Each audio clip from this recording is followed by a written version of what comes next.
ព័ត៌មានពុស្ដាទី1នេះគឺតាក់ទងជាមួយនឹងសាររបស់អ្នកស្រីសមាជិករដ្ឋសភារបស់សហរដ្ឋអាមេរិកគឺអ្នកស្រី Beth Van Dine ដែលបានចេញសារដ៏មានអត្ថន័យមួយនៅក្នុងទំនាក់ទំនងរវាងកម្ពុជាជាមួយនឹងសហរដ្ឋអាមេរិកអ្នកស្រី Beth Van Dine គឺជាសហប្រធានក្រុមសភាទទួលបន្ទុកកិច្ចការកម្ពុជានោះគឺបានជួបពិភាក្សាជាមួយនឹងលោកស៊ុនចន្ទថុលក្នុងពេលកន្លងមកអំពីពន្ធបដិការដែលរដ្ឋបាលលោកប្រធានាធិបតី Donald Trump បានដាក់ទៅលើប្រទេសកម្ពុជាហើយលោកស្រីបានសរសេរដែលមានបង្ហោះរូប3សន្លឹកដែលបានបញ្ជាក់ថាក្នុងនាមជាសហប្រធានក្រុមសភាទទួលបន្ទុកកិច្ចការកម្ពុជាខ្ញុំបានទំនាក់ទំនងជាមួយនឹងសមាភាគីរបស់ខ្ញុំនៅក្នុងប្រទេសកម្ពុជាក្នុងរយៈពេលជាច្រើនឆ្នាំមកនេះហើយខ្ញុំបានដឹងថាពួកគេផ្ដល់តម្លៃខ្ពស់ដល់កិច្ចព្រមព្រៀងនេះនិងភាពជាដៃគូខ្លាំងក្លាជាងមុនដែលកិច្ចព្រមព្រៀងនេះបានផ្ដល់ឲ្យជាមួយនឹងសហរដ្ឋអាមេរិកបានអ្នកស្រីបានសរសើរនៅការជួបចរចានេះដូច្នេះបង្ហាញនៅការយកចិត្តទុកដាក់បន្ថែមទៀតរបស់ខាងសភាសហរដ្ឋអាមេរិកដែលធ្វើការជាមួយនឹងភាគីកម្ពុជានៅពេលដែលឃើញសារបែបនេះខ្ញុំសូមដកស្រង់សារព័ត៌មានរបស់ខាងភ្នំពេញប៉ុស្តិ៍ក៏បានចុះផ្សាយដែរហើយនឹងសារព័ត៌មានដទៃទៀតនៅក្នុងប្រទេសកម្ពុជាក៏បានចុះផ្សាយដែរគឺបើយោងតាមការផ្សាយរបស់កាសែតភ្នំពេញប៉ុស្តិ៍គាត់បានឲ្យដឹងថាគឺអ្នកសេដ្ឋកិច្ចកម្ពុជាគាត់ពេលឃើញសារបែបនេះគាត់រំពឹងថាគឺ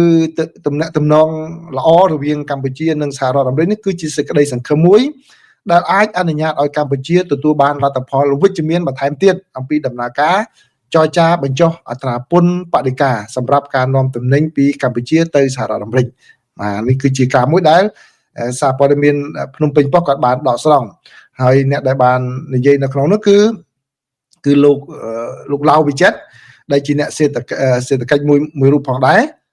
បើជាវ័យក្មេងជាន់ក្រោយខ្ញុំមិនដែលស្គាល់ដែរណាគាត់បានប្រាប់សារព័ត៌មានភ្នំពេញប៉ុស្តិ៍នៅព្រឹកមិញគាត់ថាកម្ពុជាគួរតែទទួលបានលទ្ធផលវិជ្ជមានបន្ថែមទៀតពីការទម្លាក់អត្រាពន្ធបដិការរបស់អាមេរិកដែលកំណត់យក 19% គណៈកម្ពុជាគឺជាប្រទេសមានការបដិញ្ញាចិត្តខ្ពស់ក្នុងការគោរពនិងចូលរួមអនុវត្តយ៉ាងពេញលេញទាក់ទងនឹងខ្លឹមសារនៃកិច្ចព្រមព្រៀងជបាញ់ដែលរៀបចំឡើងដោយប្រធានាធិបតីសហរដ្ឋអាមេរិកលោក Donald Trump និងមានការសម្របសម្រួលពីប្រធានបដូវវេនរបស់អាស៊ានលោក Anwar Ibrahim នាយករដ្ឋមន្ត្រីនៃប្រទេសម៉ាឡេស៊ីបាទលោកបាននិយាយបន្ថែមទៀតថាដោយសារកម្ពុជាតែងតែបង្ហាញសុឆន្ទៈខ្ពស់ក្នុងការបញ្ចប់សង្គ្រាមនិងដោះស្រាយចំនួនព្រំដែនគោកជាមួយប្រទេសថៃដោយផ្អែកលើការទូតនិងច្បាប់អន្តរជាតិ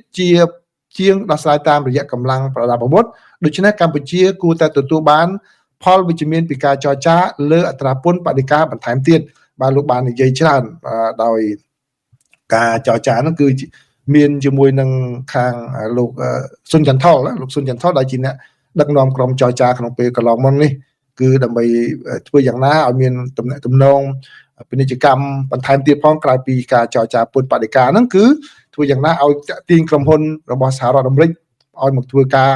នៅឲ្យមកវិនិយោគទុននៅក្នុងប្រទេសកម្ពុជាផងដែរបាទនេះគឺជាការវិវត្តមួយដែលខ្ញុំចង់ក្រងជូនប្រិយមិត្តទាំងអស់គ្នាឆ្លៀតបន្ថែមខ្ញុំសូមបន្ថែមបើកមុខកញ្ចក់ដើម្បីបញ្យល់ប្រិយមិត្តឲ្យយល់បន្ថែមទៀតហើយសូមទទួលយកដោយការបើកបេះដូងបើកអារម្មណ៍ខ្ញុំបញ្យល់នេះគឺដើម្បីជាចំណេះដឹងដល់ប្រិយមិត្តទាំងអស់គ្នាទេខ្ញុំឃើញខាងសារព័ត៌មានភ្នំពេញប៉ុស្តិ៍នោះគាត់បកប្រែថាលោកស្រីជាសហប្រធាននៃក្រុមតំណាងរាស្ត្រប្រជុំជាមួយកម្ពុជាបាទគាត់ប្រើពាក្យហ្នឹងគឺមិនជាខុសទេក៏ប៉ុន្តែខ្ញុំបញ្យល់នៃតិចឲ្យយល់ពាក្យ caucus ហ្នឹង C A U C U S caucus ហ្នឹងវាមានន័យពីរន័យទី1គឺការប្រជុំ caucus ហ្នឹងគឺការប្រជុំកន្លែងណាមួយគេថាប្រជុំ caucus នឹងមួយដែរនៃ caucus ណាអញ្ចឹងសារព័ត៌មានភ្នំពេញប៉ុស្តិ៍គាត់បកប្រែក្នុងន័យហ្នឹងនៃការប្រជុំហ្នឹងក៏ប៉ុន្តែ caucus នៅក្នុងន័យដែលលោកស្រីបាននិយាយនេះគឺមិនមែនមានន័យហ្នឹងទេគឺ caucus ហ្នឹងគឺនៅសភាគេមានក្រុម caucus ក្រុមមួយដែលទទួលបន្ទុកកិច្ចការហ្នឹងឧទាហរណ៍ African caucus គឺក្រុមសភាដែលទទួលបន្ទុកកិច្ចការងារពួកខាងអាហ្វ្រិកឬក៏ Latino caucus Hispanic caucus គឺក្រុមសភាដែលមកក្រុមគេហ្នឹងដែលទទួលបន្ទុកកិច្ចការខាងពួកអាមេរិកាំងដើមកំណត់អាមេរិកឡាទីនបាទឬក៏ Asian caucus គឺក្រុមការងារហ្នឹងទទួលបន្ទុកកិច្ចការងារតាក់ទងនឹងរឿងអាស៊ីហើយដូចជានៅខ្មែរហ្នឹងគឺគេមាន Cambodian caucus ហ្នឹងគឺគេ bipartisan ហ្នឹងគឺបានន័យថាមកពីគណៈបកទាំងពីរ បាទគណៈបកប្រជាធិបតេយ្យមួយសាធារណរដ្ឋមួយបាទហើយអ្នកស្រីគឺមកពីខាងគណៈបកសាធារណរដ្ឋអញ្ចឹង caucus ក្នុងនេះគឺជាប្រធានក្រុមជាក្រុមដែលទទួលបន្ទុកកិច្ចការកម្ពុជានឹងតែម្ដងអញ្ចឹងបើសិនជានិយាយតាក់ទងរឿងកិច្ចការកម្ពុជានឹង specifically ពិសេសនោះគឺអ្នកស្រីនឹងទទួលបន្ទុកនឹងហើយនឹងណានឹងនៃទី1អញ្ចឹងឲ្យយល់អំពីរឿងហ្នឹងខ្ញុំដឹងច្បាស់ដោយសារខ្ញុំរាយការណ៍ពីសភាមហារាជសភាជាប្រចាំនោះខ្ញុំដឹងនៃទី2ប្រិមិត្តមួយចំនួនដែលអត់យល់ពីរឿងនៅអាមេរិកហើយនឹងមិនសូវយល់អំពីសារនយោបាយមើលសាររបស់គាត់ធម្មតាទេណាសាររបស់គាត់នេះជាភាសាអង់គ្លេសខ្ញុំដាក់ជូនឲ្យប្រិមិត្តមើលតែម្ដងទៅគឺបាទគាត់បានសរសេរជាភាសាអង់គ្លេសហ្នឹងតើវាមានន័យថាម៉េចចាំខ្ញុំបញ្យល់បន្ថែមគាត់អត់យកទូនីតិតំណាងរាស្ត្រទេបាទមិនយកទូនីតិប្រធានគណៈអនុគណៈកម្មការទេគាត់យកទូនីតិ caucus បានន័យថាម៉េចបានន័យថារឿងតាក់ទងនឹងខ្មែរគឺគាត់នឹងហើយនៅសភាបាទទាំងរឿងពាណិជ្ជកម្មទាំងរឿងនយោបាយរឿងសិទ្ធិមនុស្សអីទាំងអស់បាទ caucus ហើយសហប្រធានរបស់គាត់ខាងគណៈបព្វជិធិបតេយ្យមួយទៀតដែរខ្ញុំសូមមិនបញ្ចេញឈ្មោះអ្នកដែលនៅអាមេរិកខ្លួនឯងអាចរកខ្លួនឯងបាទខ្ញុំបញ្ចេញក្រោយទៀតនៃទី3បាទឬក៏នៃទី2នឹងបដិនៃទី2ចំណុចទី2ទៀតបាទមិនចំណុចទី1គឺគាត់យកទូនីតិcaucus ជាប្រធាន caucus សហប្រធាន caucus ហ្នឹងមកនិយាយហ្នឹងគឺបានន័យថារឿងតាក់ទងជាមួយនឹងកម្ពុជាមិនតែពាណិជ្ជកម្មទេរឿងសិទ្ធិមនុស្សឬប្រជាធិបតេយ្យគឺគាត់នឹងដែរមានកិច្ចការនឹងដែរអញ្ចឹងណាបាទហើយ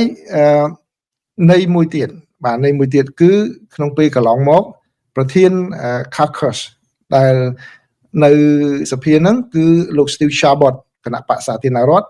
លោក Alan Lowenthal នៃគណៈបកប្រជាធិបតេយ្យបាទលោកទាំងពីរហ្នឹង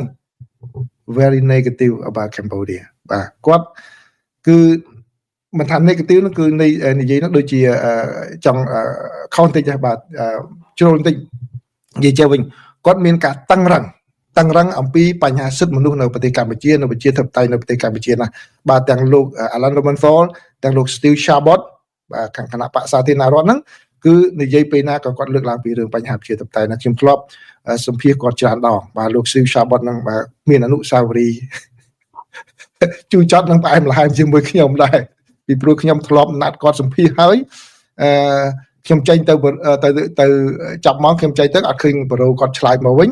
ស្រាប់តែប្រូគាត់ឆ្លើយមកវិញខ្ញុំចេញបាត់ខ្ញុំអត់បានឃើញអ៊ីមែលគាត់ឈរចាំខ្ញុំទៅសម្ភាសគាត់ត្រូវមាត់ភាសាដែរពេលហ្នឹងបាទចាប់តំណាងរាស្ត្ររបស់សហរដ្ឋអាមេរិកឈរចាំអ្នកកសែតមិនធម្មតាណាបាទអញ្ចឹងអ្វីដែលខ្ញុំចង់ជម្រាបនៅពេលនេះគឺអ្នកស្រីគាត់យកទូនីតិជាសហប្រធាន caucus ហ្នឹងតែម្ដងចង់បានន័យថាម៉េចបាទន័យដូចដែលខ្ញុំបានរៀបរាប់អំបញ្ញមិញនេះហើយនៃមួយទៀតគឺខាងគណៈបកសាធារណរដ្ឋទៀតដែលបានចាប់អារម្មណ៍ទៅលើបញ្ហានេះអញ្ចឹងដូច្នេះខ្ញុំគាត់ចង់ជម្រាបឲ្យប្រិយមិត្តដឹងពីនយោបាយខ្លះដែលសមាជិកសភាខ្លះគេសរសេរគេប្រកបនៅក្នុងហ្នឹងតែម្ដងដោយមិនបាច់និយាយឲ្យចំទេអញ្ចឹងខ្ញុំគាត់ថាបញ្យល់ឲ្យប្រិយមិត្តប៉ុណ្ណេះហើយទទួលយកយ៉ាងណាយ៉ាងណីទទួលតាមការគូណាបាទហើយចំណុចទី3ខ្ញុំសូមផ្ដល់ការសង្កេតណាគឺទី1ខ្ញុំអរគុណដែលខ្ញុំឃើញមានខ្មែរយើងច្រើនចូលទៅ Facebook របស់គាត់សរសេរអរគុណគាត់ខ្ញុំឃើញបាទហើយ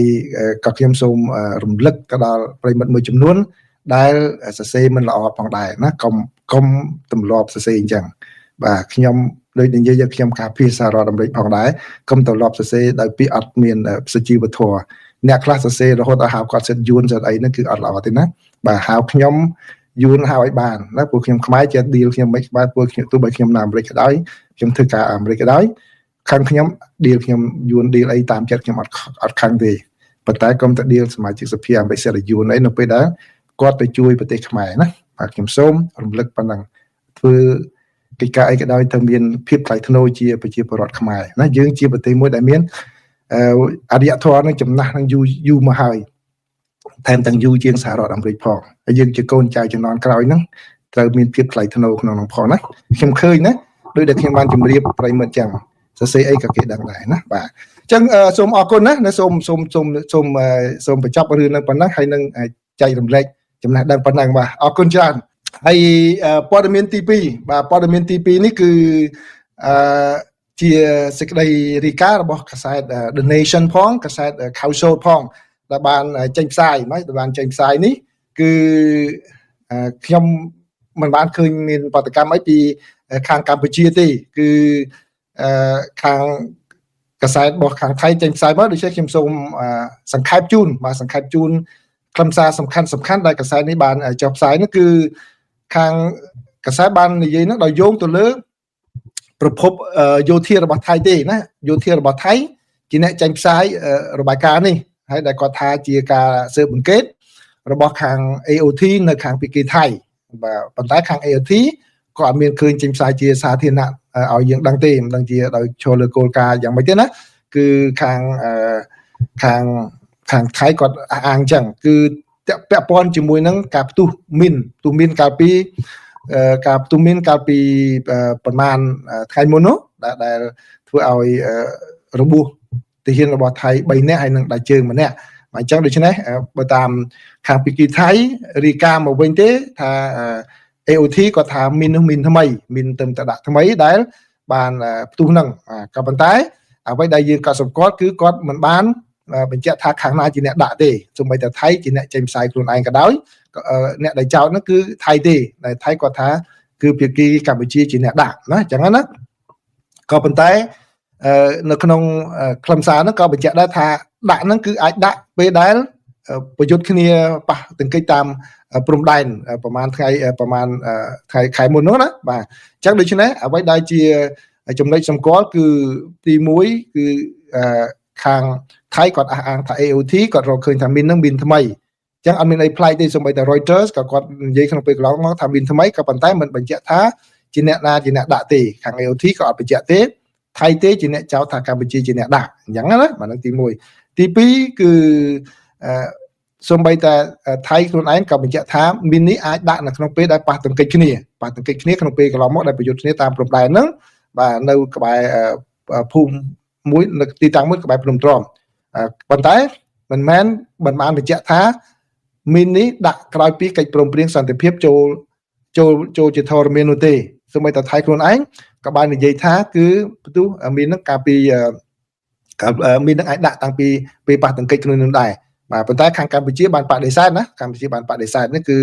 កន្លងមកកម្ពុជាបាននិយាយទៀតថាកម្ពុជាមិនបានដាក់មីនថ្មីទេជាសំណល់អាចជាមីនដែលសំណល់នៅក្នុងពេលសម័យសង្គ្រាមហើយខាងថៃក៏ថា AOT ខាងពីគេថៃនោះបានទៅដល់កន្លែងហ្នឹងក្រោយពីកាត់ហេតុហើយមើលទៅឃើញមានថ្មីនេះគឺតាមសេចក្តីរាយការណ៍របស់ Nation ហើយនឹង Council បានរាយការណ៍អញ្ចឹងណាដូច្នេះថៃក៏បានអះអាងពីការគោរពរបស់គាត់ការគោរពរបស់គាត់គឺថាគាត់គោរពតាម JBC GBC ហើយនឹងកិច្ចព្រមព្រៀងអីជានិច្ចដូច្នេះគាត់ចោទកម្ពុជាថាជាអ្នករំលោភមិនគោរពតាមកិច្ចព្រមព្រៀងសន្តិភាពនិងបទជប់បាញ់គ្នាហ្នឹងបាទនេះគឺជាអ្វីដែលសារព័ត៌មានរបស់ The Nation បានរាយការណ៍អញ្ចឹងខ្ញុំគាត់តែជម្រាបជូនប្រិមិត្តហើយនឹងគូសរំលឹកនៅចំណុចមួយចំនួនដែលឃើញមានភាពចន្លោះប្រហោងនៅក្នុងការហ្នឹងហើយចំណុចចុងក្រោយគឺក្នុងពេលកន្លងមកថៃគាត់ថាគាត់មានរូបវីដេអូដែល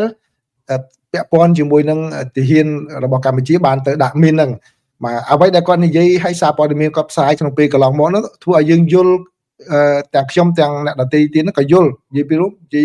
ដោយឡែកគឺខ្ញុំតែម្ដងខ្ញុំយល់ថាប្រហែលជាគាត់មានកាមេរ៉ា CCTV របស់គាត់ហ្នឹងចាប់បានពេលដែលមានទាហានទៅដាក់មីនថ្មីហ្នឹងបាទក៏ប៉ុន្តែនៅក្នុងអត្ថបទរបស់ The Nation ក្តី Council ក្តីនៅថ្ងៃនេះគឺអត់មានវីដេអូហ្នឹងទេមិនខុសពីការអះអាងពីមុនរបស់គាត់គាត់និយាយរបៀបដូចជាបង្ហាញថាគាត់មានវីដេអូថ្មីអំពីការទៅលបដាក់មីនហ្នឹងបាទប៉ុន្តែនៅក្នុងអត្ថបទចុងក្រោយថ្ងៃនេះអត់មានវីដេអូហ្នឹងទេគឺគាត់តាក់ទងជាមួយហ្នឹងគាត់ថាគឺរូបភាពនៅក្នុងទូរស័ព្ទដែលទាហានរបស់កម្ពុជាបានបន្សល់នៅពេលដែលប្រយុទ្ធគ្នាឲ្យគាត់យកបានហ្នឹងគឺវីដេអូពេលដាក់មីនក្នុងពេលកន្លងមកអញ្ចឹងណាដូច្នេះនេះគឺជាការវិវត្តហើយរូបដែលថតនេះគឺមិនមានផ្ទុះនឹងទេមានផ្ទុះបាទហើយនេះនឹងជាគាត់យកពីណាមកគាត់ថតបញ្ហាអញ្ចឹងណាបាទអញ្ចឹងខ្ញុំគាត់ជម្រាបជូនប្រិយមិត្តទាំងអស់គ្នាហើយកាសែត Nation ហ្នឹងការផ្សាយ2ថ្ងៃមុនដែលខ្ញុំមិនបានយកមកផ្សាយនោះគឺឃើញមានអ្នកធ្វើការសង្កេតហ្នឹងក៏គួរឲ្យចាប់អារម្មណ៍ដែរគាត់ថាមានថ្មី យកមកពីហេតុអីក៏មានទាំងកេះទៀតបាទអញ្ចឹងមានតែថៃយកមកបង្ហាញហ្នឹងគឺគាត់ដកចេញពីកេះយកមកបង្ហាញតែម្ដងអញ្ចឹងបើសិនជាគាត់រើសពីដីហេតុអីក៏គាត់មានកេះទៀតបាទខ្ញុំមិនដឹងថាតើបច្ចេកទេសមានដូចគ្នាអីមិនខុសគ្នាមិនខ្ញុំមិនដឹងណាប៉ុន្តែឃើញរូបភាពឃើញអញ្ចឹងមែនឃើញគាត់មានកេះហ្នឹងកេះសម្រាប់ដាក់មីនតែម្ដងកេះសម្រាប់ដាក់មីនហ្នឹងមានថ្នាក់មកវាហ្នឹងពីព្រោះមីនត្រូវការដឹកឲ្យដាក់ stock វាតាមទៅក្នុងការដឹកដើម្បីកុំឲ្យវាមានគ្រោះថ្នាក់អីហ្នឹងណាបាទហើយគាត់ហាក់ដូចគាត់មានទាំងកេះហ្នឹងទៀតនេះខ្ញុំឃើញខាងនៅរូបភាព Nation គាត់បង្ហាញពីថ្ងៃមុនណាពី3ថ្ងៃមុន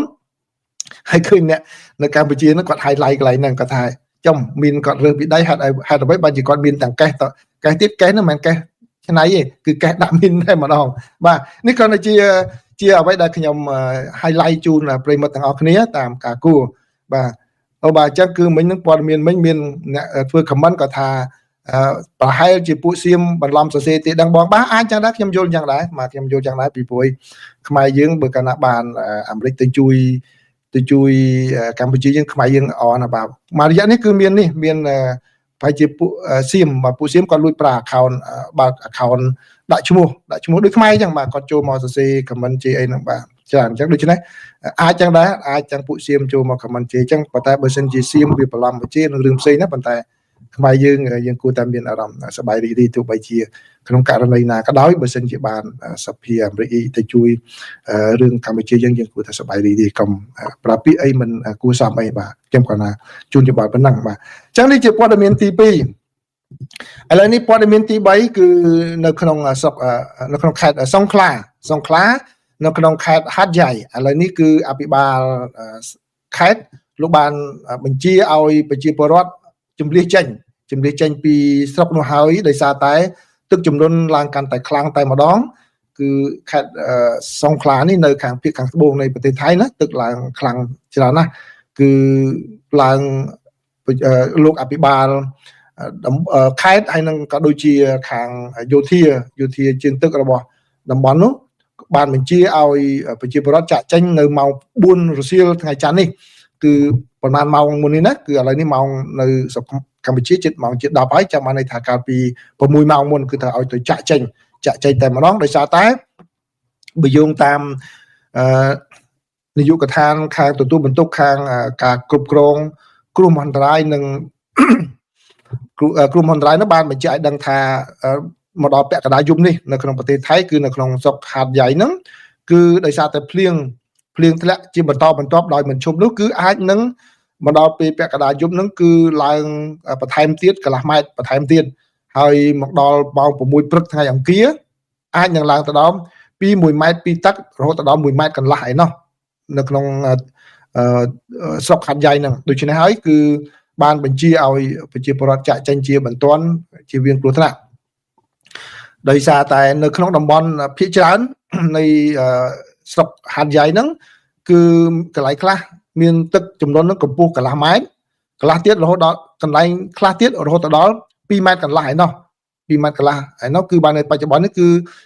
2ម៉ែត្រកន្លះទៅហើយអញ្ចឹងបើបន្ថែម1ម៉ែត្រជាងទៀតគឺបានន័យថា3ម៉ែត្រជាងហើយណា3ម៉ែត្រជិត4ម៉ែត្រហើយថែម1ម៉ែត្រកន្លះទៀតគឺវាទៅជា4ម៉ែត្រទៅហើយនៅទឹកចំនួននៅប្រទេសថៃក្នុងស្រុកហាត់យ៉ៃហ្នឹងហើយ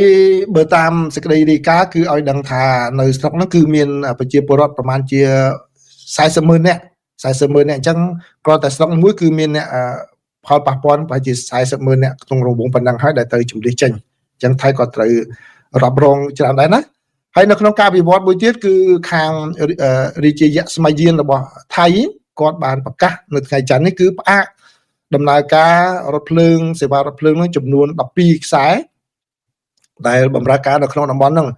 រហូតតតែស្ថានភាពហ្នឹងគឺមានភាពល្អប្រសើរឡើងវិញបាទអញ្ចឹងគឺមានរថភ្លើងចំនួន16ដែលត្រូវរថបម្រើសេវាហ្នឹងនឹងត្រូវផ្អាកដំណើរការផងដែរអញ្ចឹងស្ថានភាពទឹកជំនន់នៅក្នុងប្រទេសថៃហើយសម្រាប់សារព័ត៌មាននៅក្រៅប្រទេសនេះអត្ថបទនេះខ្ញុំយកពីបាងកកប៉ុស្តិ៍ណាខ្ញុំជម្រាបជូនមិញយកពីបាងកកប៉ុស្តិ៍ហើយនៅក៏យកពី Nation ផងដែរក៏ប៉ុន្តែបើសម្រាប់សារព័ត៌មាននៅខាងក្រៅប្រទេសនេះដែលរាយការណ៍អំពីតំបន់អាស៊ីហ្នឹងគាត់និយាយជាទូទៅតែម្ដងគាត់ថានៅតំបន់អាស៊ីអាគ្នេយ៍ហ្នឹងគឺមានទឹកជំនន់នឹងច្រើនអាចប៉ះពាល់ណាបាទអញ្ចឹងនេះគឺជាការវិវត្ត មួយនៅក្នុងប្រទេសថៃដែលកំពុងតែរងគ្រោះដោយសារទឹកជំនន់នេះបាទនិយាយសូមមតិខ្ញុំបន្ថែមទៀតទៅណាបាទតាមធម្មតាបើសិនជាខ្ញុំសង្កេតមើលណាតាមធម្មតាបើសិនជាមិនមានចំនួនតាមព្រំដែនបែបនេះគឺខ្មែរយើងប្រកាសជាចូលរួមសមានចិត្តអាណិតអាសូរប៉ុន្តែដល់ពេលមានបញ្ហាព្រំដែនអញ្ចឹងខ្ញុំឃើញខ្មែរយើងមួយចំនួនក៏គាត់មិនបានចូលរួមសមានចិត្តអីដែរគាត់នៅស្ងៀមអ្នកខ្លះថែមទាំងបាទបន្ថែមពាក្យពេចន៍ធ្ងន់ធ្ងរទៀតបាទទោះបីជាយ៉ាងណាក៏ដោយគាត់នឹងយោបល់ខ្ញុំថាក្នុងនាមជាមនុស្សជាតិយើងបើជួបគ្រោះអញ្ចឹងយើងកុំសាច់ចំអកអីបន្ថែមទៀតអីបាទពីព្រោះអីអ្នកដែលរងគ្រោះនោះគឺជាប្រជាពលរដ្ឋទេដែលគាត់ជាពិសេសគាត់នៅតំបន់សង្ខ្លានៅពីខាងត្បូងនៅជាប់ម៉ាឡេស៊ីជាប់អីគាត់អត់មានតែដឹងរឿងនយោបាយនៅតាមទូតដែនយើងទេអញ្ចឹងបានថាធ្វើម៉េចយើងបង្ហាញនៅភាពថ្លៃថ្នូរយើងជាប្រជាពលរដ្ឋមួយជាប្រទេសមួយដូចខ្ញុំបាននិយាយក្នុងព័ត៌មានទី1នេះជាប្រទេសដែលមានអរិយធម៌ចំណាស់បាទដែលយើងតពីដូនតាមកបើយើងនៅស្ងៀមក៏មិនអីដែរកុំអបពេកនាំតែគេអាចនឹងយកមកវិតម្លៃទៅលើយើងទៅវិញទេបាទយើងអត់មានចំណេញអីពីនឹងទេពីព្រោះអីនេះវាជាគ្រោះធម្មជាតិអញ្ចឹងនេះក៏ជាមតិរបស់ខ្ញុំណាយល់ស្របក៏យល់ស្របមិនយល់ស្របក៏មិនអីដែរបាទយើងកុំឲ្យពេលយើងជួបគ្រោះធម្មជាតិវាជាគ្រោះធម្មជាតិទោះបីជាអ្នកខ្លះគាត់ភ្ជាប់ទៅគ្រោះធម្មជាតិទៅរឿងឯណាដែលរដ្ឋាភិបាលថៃគាត់ធ្វើអីប៉ះពាល់ដល់យើងក៏ដោយនឹងជារឿងមួយផ្សេងទៀតណាបាទបើអាចបានក៏តាមនោះទៅបើសិនជាមិនអីទេខ្ញុំក៏មិនចាប់ទោសអូដំណើរដែរគាត់ឲ្យយោបល់ប៉ុណ្ណឹងបាទ